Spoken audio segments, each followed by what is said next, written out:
Hello and welcome to another lesson of the TI30 XB student course.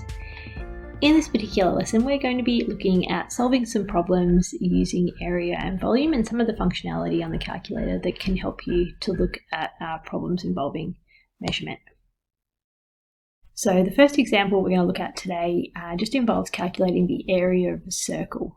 So our circle has a radius of 2 centimeters. And we're going to look at calculating the area, and we want to present the answer in two different forms, the first being as an exact value and the second one being to 2 decimal places. So with our solution that we want to give as an exact value, the first thing I want to do is check the mode on my calculator. So in my mode, I'm going to go into there and I want to make sure that I've got the math print there highlighted. So if I didn't have that already highlighted on my calculator, I'd use the arrows to scroll down to the end and then use the arrow to go across to the right and just make sure that that's in black, that word math print there. Okay, I'm then going to quit out of the menu by going second and mode again just to quit. Now I can calculate the area of my circle. So it's radius squared multiplied by pi. So I can type in here 2 squared times by pi, or pi times 2 squared.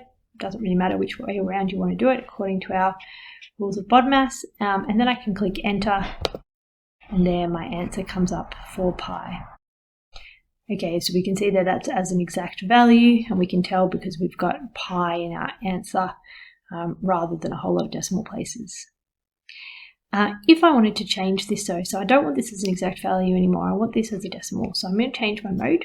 And my question set to 2 decimal places as well. So I'm actually going to scroll down here, again using those arrow buttons, click enter on classic. That's now going to highlight that word there. And then I just want to change the float here because I wanted that to 2 decimal places. So instead of saying float, I'm going to click on that number 2, and that's going to set my calculator so that all of my answers are rounded to 2 decimal places. Again, second and mode to quit. And now I can calculate that again. So 2 squared times by pi, enter, and there I can see 12.57 is my answer.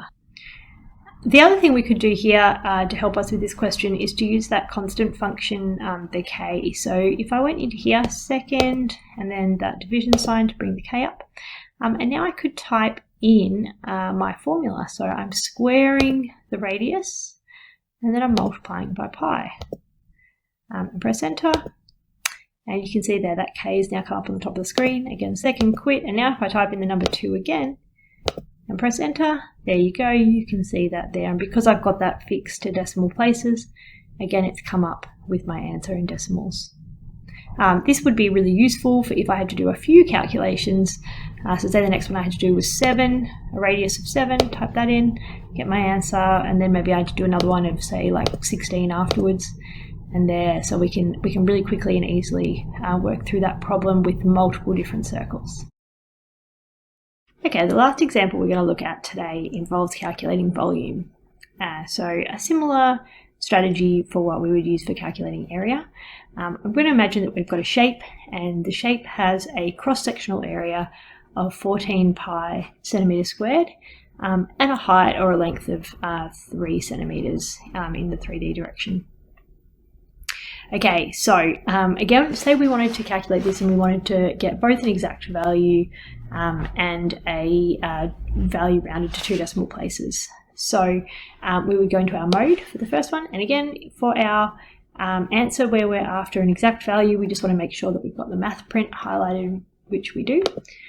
So we can quit out of that, and it was 14 pi times by 3 centimeters, enter, and then we can see 42 pi is our answer. Now correct to 2 decimal places, again I'm just going to go into the mode, I'm going to change that to classic instead of math print. And then I'm going to go across, highlight my 2 decimal places, and then again I can have my 14 pi times by 3, and there I get 131.95. Now, we can't use the constant for working out a volume because generally we're dealing with more than one variable at a time. If you only have one variable, say you're looking at the volume of a cube, then you could definitely use the k function, but most of the time we can't. So I wanted to imagine, say we had 3 different volumes for shapes that we wanted to work out all at the one time, and we know what their cross-sectional area is, and we know what their heights are.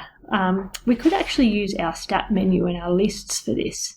So I'm going to I'm going to go into the data menu here, and into my list 1, I'm going to enter 3 cross-sectional areas that I know. So my first shape has a cross-sectional area of 10 centimeters squared.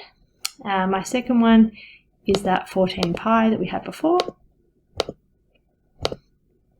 Okay, and the last one is 40 centimeters. Now you'll notice all of these numbers are coming up as 2 decimal places, just because I haven't gone back and changed that. But we'll keep it as 2 decimal places because I think that's good for our answer.